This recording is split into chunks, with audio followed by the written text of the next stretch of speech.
Item ಯಾವುದೇ ಇರಲಿ try ಮಾಡಿ ಆಚಿ ಚಿಕನ್ ಮಸಾಲಾ. ಕೆನಡಾದಲ್ಲಿ ಕನ್ನಡಿಗ ಚಂದನ್ ಹತ್ಯೆ ಪ್ರಕರಣಕ್ಕೆ ಸಂಬಂಧಪಟ್ಟಂತೆ ಕಾರ್ಗೋ ವಿಮಾನದಲ್ಲಿ ಚಂದನ್ ಮೃತದೇಹ ರವಾನೆ ಮಾಡಲಾಗುತ್ತೆ.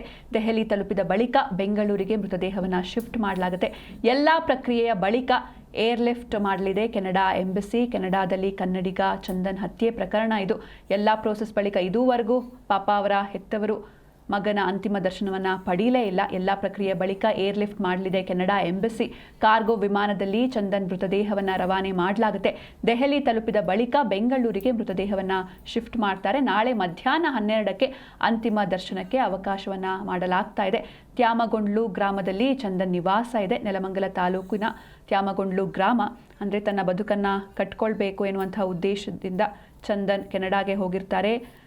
ಈ ಕೆನಡಾದಲ್ಲಿ ಗುಂಡಿನ ದಾಳಿಯಲ್ಲಿ ಇವರು ಮೃತಪಟ್ಟಿದ್ದಾರೆ. ಉತ್ತಮ ಭವಿಷ್ಯವನ್ನು ಅರಿಸಿ ಕೆನಡಾದಲ್ಲಿ ನೆಲೆಸಿದ್ದ ಚಂದನ್ ಕುಮಾರ್ ಅವರು ಅಲ್ಲಿನ ದುಷ್ಕರ್ಮಿಗಳ ಗುಂಡೇಟಿಗೆ ಬಲಿಯಾಗಿದ್ದಾರೆ.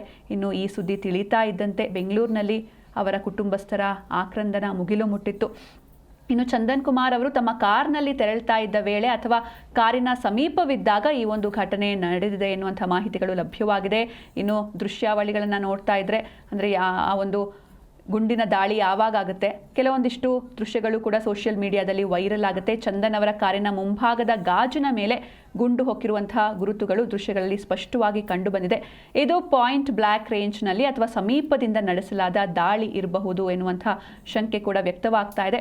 ಇನ್ನು ಮಗನ ಹತ್ಯೆಯ ವಿಷಯ ತಿಳಿತಾ ಇದ್ದಂತೆ ಚಂದನ್ ಅವರ ನಿವಾಸದಲ್ಲಿ ಶೋಕ ಮಡುಗಿದೆ. ಪೋಷಕರು ಮತ್ತು ಸಂಬಂಧಿಕರು ಮಗನನ್ನು ಕಳೆದುಕೊಂಡ ದುಃಖದಲ್ಲಿ ಕಣ್ಣೀರನ್ನು ಇಡ್ತಿದ್ದಾರೆ. ಕೆಲಸಕ್ಕೆ ಹೋಗಿದ್ದ ಮಗ ಅಲ್ಲಿ ಸೇಫ್ ಆಗಿದ್ದಾನೆ ಅಂತ ನಾವು ಅಂದ್ಕೊಂಡಿದ್ವಿ, ಆದರೆ ಹೀಗಾಗತ್ತೆ ಅಂತ ನಾವು ಗೆಸ್ ಕೂಡ ಮಾಡಿರಲಿಲ್ಲ ಅಂತ ತಮ್ಮ ಅಳಲನ್ನು ತೋಡ್ಕೊಂಡಿದ್ದಾರೆ.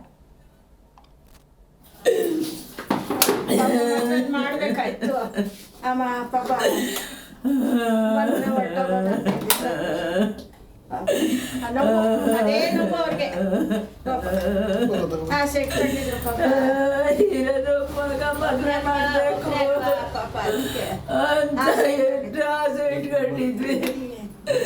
ಈಗಿಂದ ಯಾರಿಗೂ